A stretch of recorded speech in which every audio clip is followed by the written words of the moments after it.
আসসালামু আলাইকুম সুপ্রিয় শিক্ষার্থীবৃন্দ, তোমরা কেমন আছো? নিশ্চয়ই আল্লাহর অশেষ রহমতে ভালো আছো। আমিও তোমাদের দয়া আল্লাহর অশেষ রহমতে ভালো আছি। আমি মোহাম্মদ মুখলেস উদ্দিন, সিনিয়র শিক্ষক, নান্দিয়া সাঙ্গন আদর্শ দাখিল মাদ্রাসা, শ্রীপুর, গাজীপুর। অনলাইন ক্লাসের পক্ষ থেকে সকলকেই স্বাগত। তো বন্ধুরা, আজকে আমরা পূর্বে ধারাবাহিকতায় নবম ও দশম শ্রেণীর বাংলা প্রথম পত্র থেকে গল্প নিয়ে আলোচনা করব। তো বন্ধুরা, তোমরা প্রথম ক্লাসে আমরা সুবা গল্প নিয়ে আলোচনা করেছি। আজকে সুবা গল্পের দ্বিতীয় ক্লাস। তো যেহেতু কবি পরিচিতি কিংবা প্রথম অংশটি আমরা প্রথম ক্লাসে আলোচনা করেছি, আজকে আর পূর্বের আলোচনা করব না। দ্বিতীয় ক্লাসের যে দ্বিতীয় অংশটুকু রয়েছে তা নিয়ে কথা বলব। তো বন্ধুরা, তোমরা মনোযোগ সহকারে আমার ক্লাসের সাথে যুক্ত হও। আমরা এই পাঠ শেষে যা জানতে পারবো, বাক প্রতিবন্ধীদের সমস্যা সম্পর্কে বলতে পারবো, বাক প্রতিবন্ধীদের সামাজিক অবস্থান ব্যাখ্যা করতে পারবো, সাধারণ মানুষ প্রতিবন্ধীদেরকে কিভাবে দেখে তা লিখতে পারবো, বাক প্রতিবন্ধীদের আবেগ অনুভূতি চিত্র অঙ্কন করতে পারবো। তো বন্ধুরা, গত ক্লাসে আমরা কিছু নতুন শব্দের অর্থ জেনেছি এই গল্পের। আজকে আরো কিছু নতুন শব্দের অর্থ জেনে নিই। অস্তমান, ডুবন্ত, কিশালয়, গাছের নতুন পাতা, উষ্ঠাধর, উপরের ও নিচের ঠোঁট, কপুল, গাল, মুখ, বোবা। তো বন্ধুরা, আমরা গত ক্লাসে যে জিনিসগুলি জেনেছি, যে সুবা একজন বাক প্রতিবন্ধী মেয়ে, তার আলাদা একটি জগৎ তৈরি হয়েছিল, প্রকৃতির সাথে তার বন্ধুত্ব হয়েছিল, প্রাণীদের সাথে তার বন্ধুত্ব হয়েছিল। তো আজকে আমরা আবার একটি নতুন বন্ধুর কথা জানব। হ্যাঁ, এই বন্ধুটি কি? একটি ছেলে যার নাম প্রতাপ। সে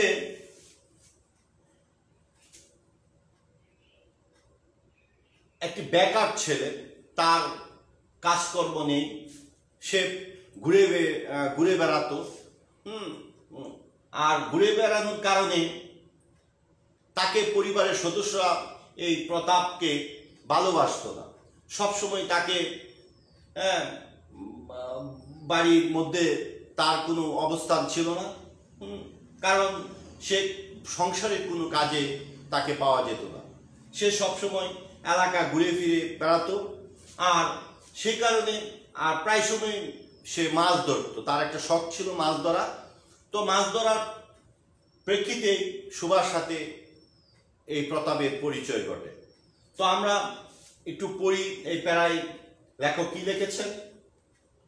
অকর্মণ্য লোকের একটা সুবিধা হলো এই যে আত্মীয় লোকেরা তাহাদের উপর বিরক্ত হয় বটে, কিন্তু প্রায় তাহারা নিঃসম্পর্ক লোকদের প্রিয় পাত্র হয়, কারণ কোনো কার্যে আবদ্ধ না থাকতে তাহারা সরকারি সম্পত্তি হইয়া দাঁড়ায়।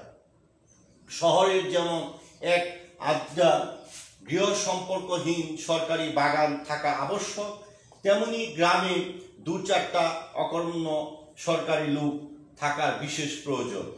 কাজে কর্মে আমোদে অবসরে যেখানে একটা লোক কম পড়ে, সেখানেই তাহাদিওকে হাতের কাছে পাওয়া যায়।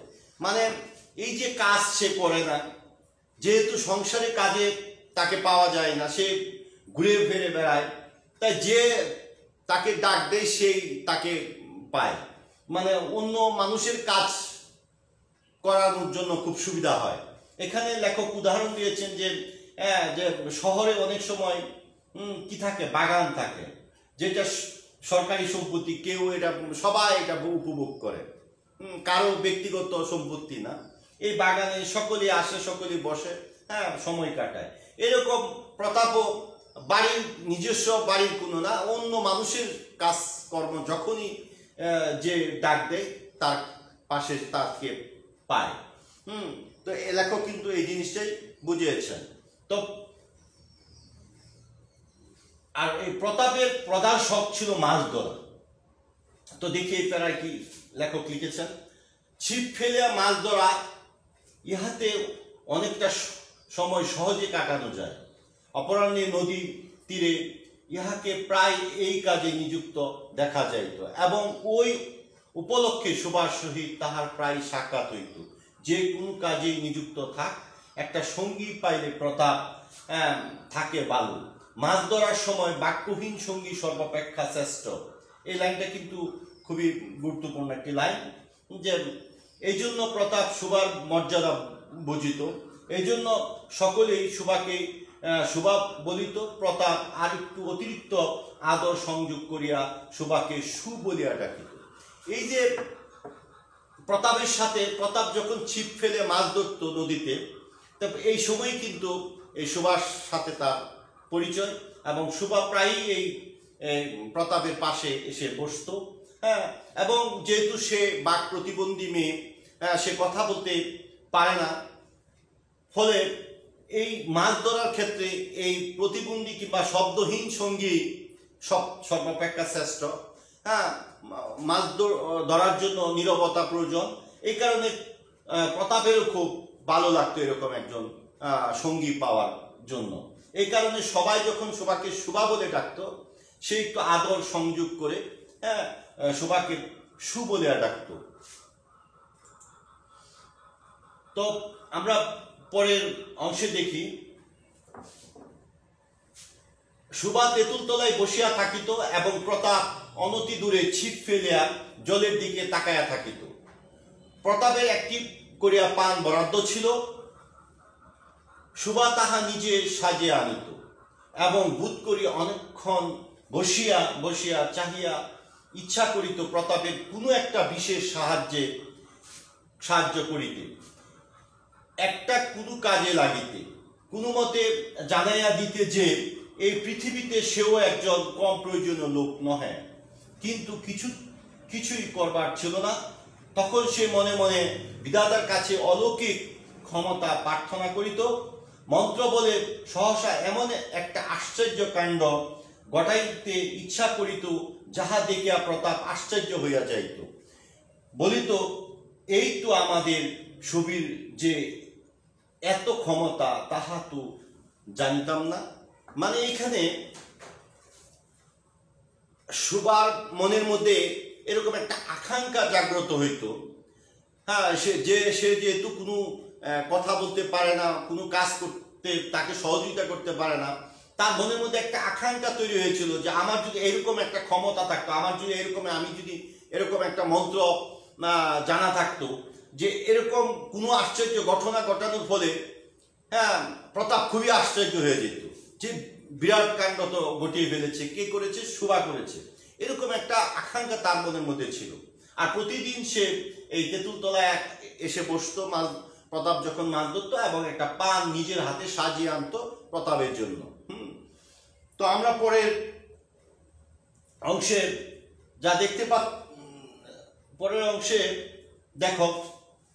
লেখক কি বোঝাতে চেয়েছেন, যে মনে করো সুভা যদি জলকুমারী হইত, সাপ যদি মাথার মণি ঘাটে রাখিত, প্রতাপ তাহার মাছ ধরা রাখিয়া সে মানিক লইয়া জলে ডুব মারিত এবং পাতালে গিয়া দেখিত রূপার অট্টলিকায় সোনার পালঙ্কে বসে আছে আমাদের সু, পাতালপুরীর একমাত্র রাজকন্যা। আহা, কি এতই অসম্ভব! পাতালের রাজবংশে না জন্মিয়ে বাণীকণ্ঠের গড়ে আসিয়া জন্মিয়াছে এবং প্রতাপকে কিছুতে আশ্চর্য করিতে পারিতেছে না। সুভা আরো মনে মনে ভাবতেছে, আরো কল্পনা করতেছে, হ্যাঁ আমি যদি এরকম জলকুমারী হইতাম, কিংবা সাপের মণি ঘাটে রাইখা যাওয়ার পরে যে সেই মণি নিয়ে কি করত, প্রতাপ জলের মধ্যে ডুব দিত। ডুব দেওয়ার পরে পাতালপুরীতে গিয়া যদি দেখতো যে এক রাজকন্যা বসে আছে, হ্যাঁ বিশাল এক অট্টলিকা, হ্যাঁ অনেক বড় এক সেইখানে বসে আছে। কে বসে আছে? রাজকন্যা, মানে সুভা বসে আছে। হ্যাঁ, এটা কি সম্ভব হইতো না? সে একটা প্রশ্ন করতেছে, কিংবা এটা কি এতই অসম্ভব? কিন্তু আসলে তো এটা সম্ভব না। এবং মানে জিনিসটা হলো যে সে কিভাবে প্রতাপকে আশ্চর্য করবে এরকম একটা চিন্তা তার মধ্যে জন্মিল। কিন্তু আসলে সে তো পাতালপুরে রাজবংশে জন্মগ্রহণ করে না, সে জন্মগ্রহণ করেছে বাণীকণ্ঠের গড়ে। এই কারণেই সেও বুঝতে পারতেছে আমি তো আর ওই পাতালপুরে রাজবংশে জন্মগ্রহণ করি না, আমি জন্মগ্রহণ করেছি বাণীকণ্ঠের গড়ে, কৃষকের গড়ে। হ্যাঁ, আমি এইখানে এই কারণে আমি প্রতাপকে আশ্চর্য করতে পারছি না। আমরা পরের অংশে আলোচনা করি। সুবার বয়স ক্রমেই বাড়িয়া উঠিতেছে, ক্রমেই সে যে যেন আপনাকে আপনি অনুভব করিতে পারিতেছে, যেন কোনো একটা পূর্ণিমা তিথিতে কোনো একটা সমুদ্র হইতে একটা জোয়ারের স্রোত আসিয়া তাহার অন্তরাঙ্গাকে এক নতুন অনির্বাচনীয় চেতনা শক্তিতে পরিপূর্ণ করিয়া তুলিতেছে। সে আপনাকে আপনি দেখিতেছে, ভাবিতেছে এবং প্রশ্ন করিতেছে এবং বুঝিতে পারিতেছে না। মানে শোভা আস্তে আস্তে যখন তার বয়স হচ্ছে, হ্যাঁ, সে যখন যৌবনের বয়সে পদার্পণ করতেছে, তখন তার মধ্যে কিন্তু একটা মানসিক যে চেতনা কিংবা মানসিক যে পরিবর্তন সেটা তার মধ্যে ঘটতেছে। হ্যাঁ, কোনো এক পূর্ণিমার রাত্রে সে যখন দাঁড়িয়ে পূর্ণিমার এই সৌন্দর্য সে উপভোগ করতেছে, তখন তার মনের মধ্যে একটা অন্যরকম একটা জ্বর তৈরি হচ্ছে। হ্যাঁ, পূর্ণিমা যেরকম নীরব, নীরবে সৌন্দর্য বিলিয়ে দিচ্ছে চারদিকে, তার মনের মধ্যে এরকম একটা ভাব, এরকম একটা চিন্তা চেতনা জাগ্রত হচ্ছে এবং সে এটা কি অনুভব করতেছে সে এটা নিজেও বুঝতেছে না।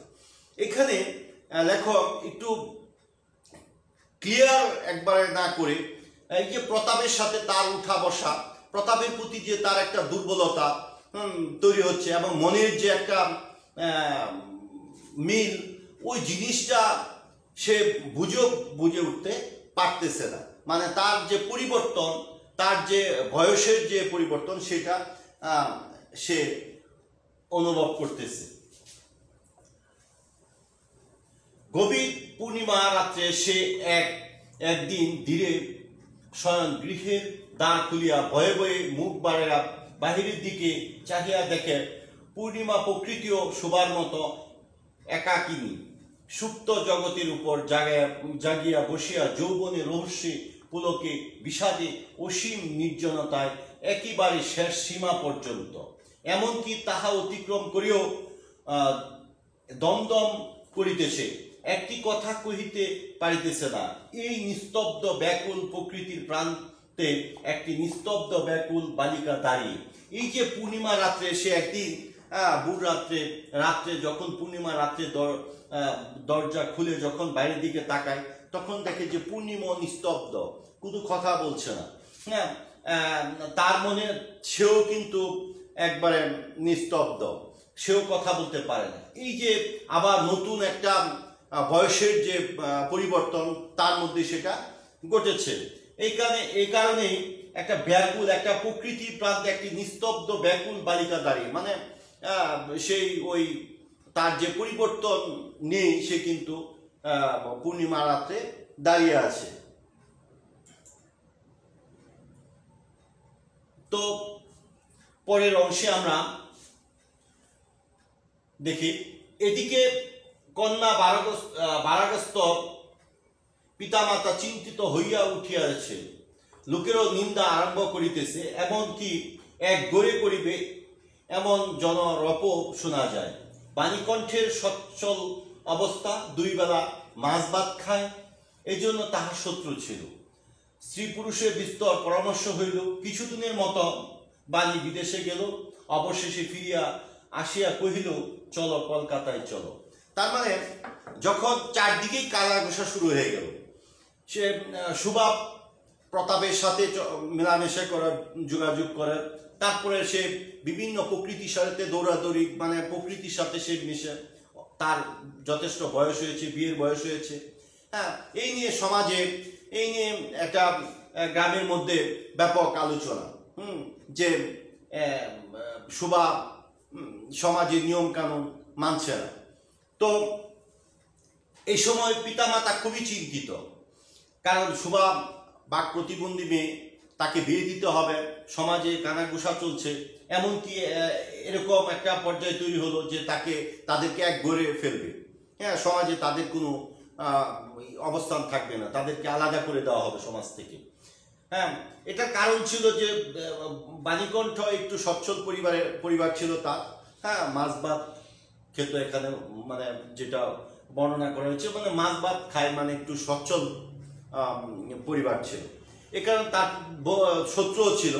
সব মিলে পিতামাতা খুব দুশ্চিন্তার মধ্যে ছিল। তো ইতিমধ্যে একদিন অপরাহ্নে ছিপ ফেলিয়া প্রতাপ হাসিয়া কহিল, কি রে সু, তোর নাকি বর পাওয়া গেছে, তুই বিয়ে করতে যাচ্ছিস, দেখিস আমাদের ভুলিস নেই, বলিয়া আবার মাছের দিকে মনোযোগ করিল। সুভা সেদিন গাছের তলায় আর বসিল না। সুভা মানে সেই দিন আর গাছ তলায় বসলো না প্রতাপের সাথে। হ্যাঁ, মানে ওই আবার কথা চারদিকে ছড়ে গেল যে সুভার বিয়ে হচ্ছে কলকাতায়। এটা প্রতাপও জানতে পারলো। এই কারণে যখন সুভা যখন প্রতাপের কাছে আসলো, হ্যাঁ, তখন প্রতাপ সুভাকে উদ্দেশ্য করে বলতেছে যে তোর নাকি বিয়ে হচ্ছে, তুই নাকি তোর বর পাওয়া গেছে, দেখিস তুই আমাদেরকে ভুলে যাস। মানে এইখানে প্রতাপের যে সুভার প্রতি একটা আকর্ষণ থাকার কথা ছিল, হ্যাঁ, এতে মানে জাস্ট খালি তার ওই মাছ ধরার বন্ধু হিসাবে সে মনে করেছে, কিন্তু সুভা হয়তো মনে মনে আরো অন্য কিছু সে চিন্তা করেছিল। তাই সুভা প্রতাপের প্রতি একটু বিরক্ত হয়ে, কিংবা তার একটু মনের মধ্যে তার একটা কষ্ট নিয়ে সে আর ওই দিন গাছতলায় প্রতাপের সাথে বসলো না। পরের অংশে আমরা সুভার যে মনের যে মর্মবিদ্ধ হরিণী বদের দিকে যেমন করিয়া তাকায়, নীরবে বলিতে থাকে, আমি তোমার কাছে কি দোষ করিয়াছিলাম। সুভা তেমনি করিয়া প্রতাপের দিকে তাকালো। মানে এইখানে এই যে মর্মবিদ্ধ হরিণী, মানে শিকারীরা যখন হরিণীকে বধ করে, তীর মারে, তখন কিন্তু সে খুব ব্যথা পায়। এখন এরকম ব্যথা যখন তীর মারার পরে যে ব্যথাটা অনুভব করে, তখন কিন্তু হরিণী এখানে বলে যে আমি তোমার কাছে কি দোষ করেছিলাম যে আমাকে তীর মারলা কিংবা আমাকে কষ্ট দিলা। ঠিক এরকমই মনে হচ্ছে যেন সুভা, হ্যাঁ, যে এই কথাটা বলল যে তোর নাকি বিয়ে হয়ে যাচ্ছে, তুই আমাদের ছেড়ে চলে যাবে, আমাদেরকে ভুলে যাসনি, এই কথাতে সুভা খুবই কষ্ট পেয়েছিল। মনে হয় যেন হ্যাঁ এরকম তীর মেরেছে তার অন্তরে। তাই সুভা তেমনি করিয়া প্রতাপের দিকে তাকায়, মানে এইভাবে তাকায় থাকে যে আমি তোমার কাছে কি দোষ করেছি। হ্যাঁ, মানে এই কথাটা বলার প্রেক্ষিতে তার মনের মধ্যে এরকম একটা আবেগ তৈরি হইল।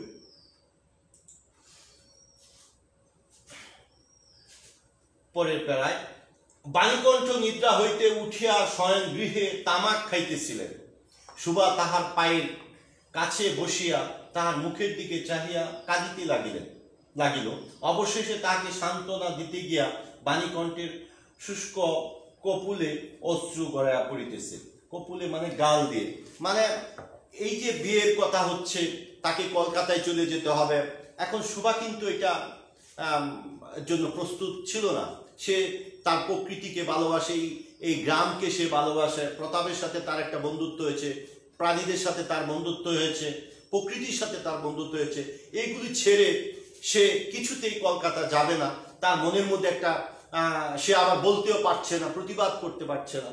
তাই সে ঘুম থেকে উঠে তার বাবার কাছে গিয়ে পায়ের কাছে গিয়ে বসলো এবং মানে কাঁদতে লাগলো।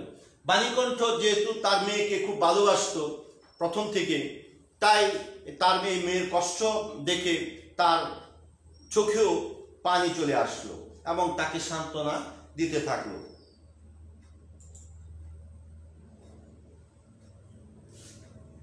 পরের অংশে কাল কাল কলকাতায় যাইবার দিন স্থির হইয়াছে। সুভা গোয়ালঘরে তাহার বাল্য সঙ্গীদের কাছে গিয়ে বিদায় লইল, তাহাদেরকে সহস্তে খাওয়াইল। গলা ধরিয়া একবার দুই চোখে যত পারে কথা বলিয়া তাহাদের মুখের দিকে চাহিল। দুই নেত্র পল্লব হইতে টপ টপ করিয়া অশ্র জল পড়িতে লাগিল। মানে ওই বিদায়ের যে সময়কাল, যেহেতু তাকে কলকাতায় চলে যেতে হবে, তার যে ছোটবেলার বন্ধু ছিল, হ্যাঁ, গাবি, সেই গাবির কাছে সে গেল বিদায় নেওয়ার জন্য। হ্যাঁ, তাদেরকে আদর করলো। হ্যাঁ, তাদের কাছ থেকে যখন বিদায় নিল, এই সময় হ্যাঁ সবার দুই চোখ দিয়ে টপ টপ করে কি করতে থাকলো, জল পড়তে লাগলো। সে মানে ভারাক্রান্ত, কারণ তাকে তাদের সাথে তার বড় হয়ে ওঠা, এদেরকে ছেড়ে তাকে চলে যেতে হবে। হ্যাঁ, এটা ভাবতে তার মনের যে একটা আবেগ, সেটা কিন্তু চোখের পানির মাধ্যমে সেটা প্রকাশ সে করেছে। আমরা একবারে শেষ দিকে চলে এসেছি গল্পের। তো শেষ পর্যায়ে লেখক এখানে বোঝাতে চেয়েছেন যে সেই দিন শুক্লা দ্বাদশী রাত্রি, মানে পূর্ণিমার যে দ্বিতীয় রাত্রি, সুভা স্বয়ং গৃহ হইতে বাহির হইয়া তাহার সেই চিরপরিচিত নদীর তটে শস্পসজ্জায় লুটাইয়া পড়িল, যেন তরুণীকে এই প্রকাণ্ড মুখ মানবতাকে দুই বাহুতে ধরিয়া বলিতে চাহে, তুমি আমাকে যাইতে দিও না মা, আমার মতো দুটি বাহু বাড়াইয়া তুমিও আমাকে ধরিয়া রাখো। এই যে দেখো এখানে লেখক যে কথাটি লিখেছেন, যে সুভা কিন্তু প্রকৃতির সাথে সে বড় হয়েছে, প্রকৃতিকে সে অনেক ভালোবাসত। সে একবারে সেদিকে নদীর পাড়ে গাছ, পাখি, নদীর ডাক সবকিছুর সাথে কিন্তু তার একটা বন্ধুত্ব ছিল। তাই সে প্রকৃতিকে জড়িয়ে ধরে বলতেছে, প্রকৃতিকে সে মায়ের সাথে তুলনা করেছেন।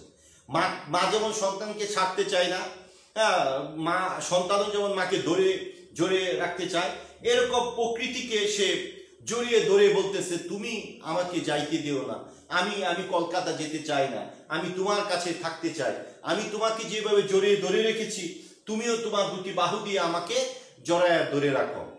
তো বন্ধুরা, এই যে প্রকৃতির সাথে তার যে বন্ধুত্ব, মানুষ বাক প্রতিবন্ধী, তার যে আলাদা একটি জগৎ তৈরি হতে পারে, লেখক কিন্তু সুন্দরভাবে প্রথম থেকে শেষ পর্যন্ত এই সুভার মাধ্যমে কিন্তু এই সমাজকে বুঝিয়ে দিয়ে গেছেন যে তারাও কিন্তু বন্ধুহীন না, তাদেরও কিন্তু বন্ধু রয়েছে। তো সেটা হয়তো অন্য একটা জগৎ। তো আমরা একক কাজ যেহেতু তোমরা সামনে নেই, তথাপি তোমরা এই প্রশ্নটা লিখে রাখো, বাড়িতে চেষ্টা করবা নিজেরা একা একা। প্রশ্ন, সুভা মৎস্য কুমারী হতে চাইতো কেন? তো দলীয় কাজ নিয়ে আর আলোচনা করছি না। তো আমরা কিছু মূল্যায়ন করে নিই। সুভা বিধাতার কাছে কি ক্ষমতা প্রার্থনা করত? আমরা গল্পের মধ্যে পেয়েছি অলৌকিক ক্ষমতা সে প্রার্থনা করত। কে সুভাকে সু বলে ডাকত? প্রতাপ সুভাকে একটু আদর করে সু বলে ডাকত। প্রতাপের প্রধান শখ কি ছিল? মাছ ধরা। মুখ শব্দের অর্থ কি? বোবা।